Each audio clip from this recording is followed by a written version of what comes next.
Genesis 46. Jacob goes to Egypt. So Israel set out with all that was his, and he reached Beersheba. He offered sacrifice to God of his father Isaac. God spoke to Israel in a vision at night, and he said, Jacob, Jacob. Here I am, he replied. I am God, the God of your father. He said, do not be afraid to go down to Egypt, for I will make you into a great nation. There, I will go down to Egypt with you, and I will surely bring you back again. In Joseph's own hand, I will go down to Egypt with you, and I will surely bring you back again. And Joseph's own hand will close your eyes. Then Jacob left Beersheba, and Israel's sons took their father Jacob and their children and their wives in the carts that Pharaoh had sent to transport him. So Jacob and his offspring went to Egypt, taking with them their livestock and the possessions they had acquired in Canaan. Jacob brought with him to Egypt his sons and grandsons and his daughters and granddaughters, all his offspring. There are the names of the sons of Israel, Jacob and his descendants, who went to Egypt. Reuben, the firstborn of Jacob, the sons of Reuben, Anak, Palu, Hezron, and Carmi. The sons of Simon, Jemuel, Jamin, Ohad, Jachin, Zohar, and Shao. The sons of a Canaanite woman. The sons of Levi, Gershon, Kohath, and Merari. The sons of Judah, Onan, Shelah, Perez, and Sarah. But and Onan had died in the land of Canaan. The son of Perez, Hezron, and Hamul. The sons of Ischar, Tola, Puah, Jashhub, and Shimron. The sons of Zebulun, Sered, Elon, and Jehiel. These were the sons Leah bore to Jacob in Padan Aram, besides his daughter Dinah, the sons and daughters of his 33 in all. The sons of Gad, Zephon, Hagi, Shuni, Izban, Iri, Ardoi, and Areli. The sons of Asher, Amna, Ishvi, and Berah. Their sister was Sarah. The sons of Berah, Heber, and Malchi, I don't know. These were the children born to Jacob by Silpah, whom Laban had given to his daughter Leah, 16 in all. The sons of Jacob's wife Rachel, Joseph and Benjamin. In Egypt, Manasseh and Ephraim were born to Joseph by Asenath, daughter of Potipharah, priest of On. The sons of Benjamin, Bela, Becher, Ashbel, Gera, Naaman, Rosh, Mupim, Hupim, and Ard. These were the sons of Rachel who were born to Jacob, 14 in all. The son of Dan, Hushim, the son of Naphatai, I don't know, Jasil, Guni, Jezer, and Shilem. These were the sons born to Jacob by Bela, and whom Laban had given to his daughter Rachel, 7 in all. All those who went to Egypt with Jacob,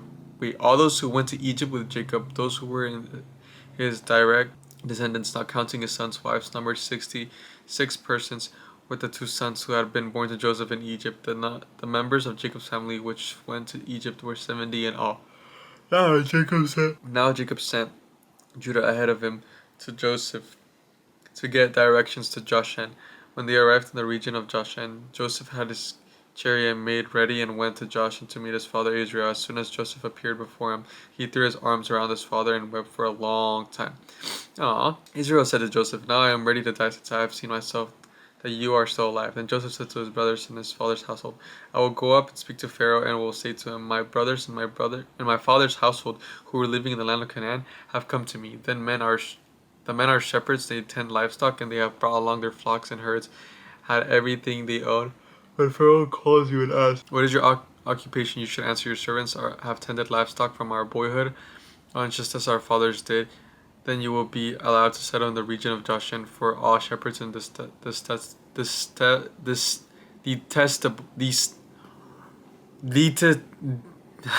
detestable to the Egyptians. Wow. Genesis 47.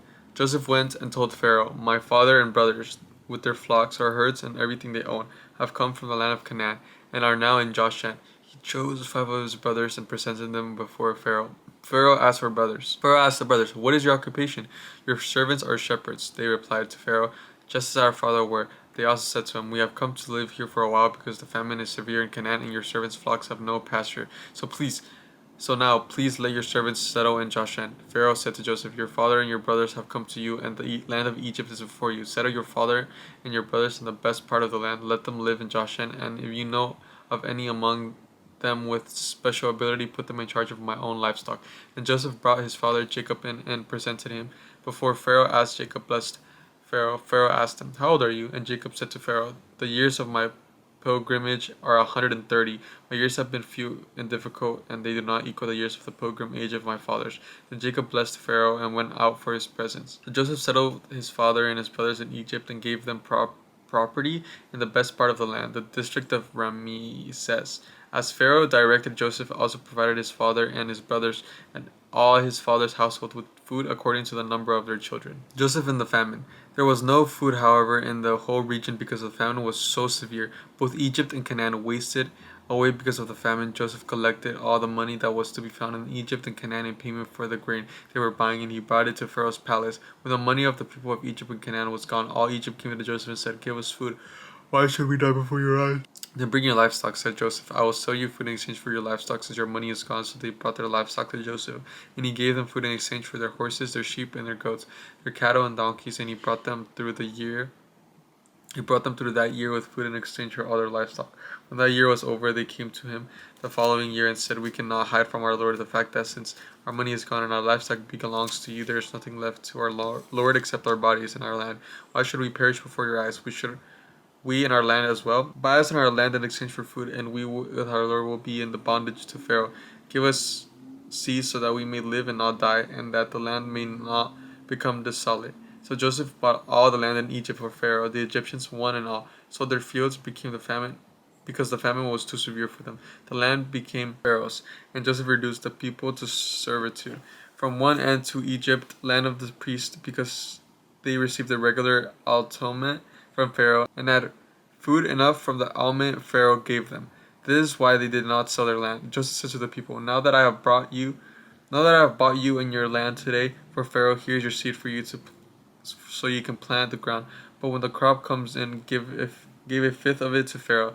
The other 4/5 you may keep as seed for the fields, as your food for yourselves and your household and your children." "You have saved our lives," they said. "May we find favor in the eyes of the Lord, and we will be in bondage to Pharaoh." So Joseph established it as a law concerning land in Egypt, still enforced today, that a fifth of the produce belongs to Pharaoh. It was only the land of the priests that did not become Pharaoh's.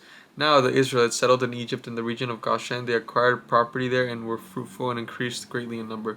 Jacob lived in Egypt 17 years, and the years of his life were 147. When the time drew near for Israel to die, he called for his sons Joseph and said to him, "If I have found favor in your eyes, put your hand under my thigh and promise that you will show me kindness and faithfulness. Do not bury me in Egypt, but when I rest with my father, carry me out of Egypt and bury me where they are buried." "I will do as you say," he said. "Swear to me," he said. That Joseph swore to him, and Israel worshipped as he leaned on the top of his staff. Wow.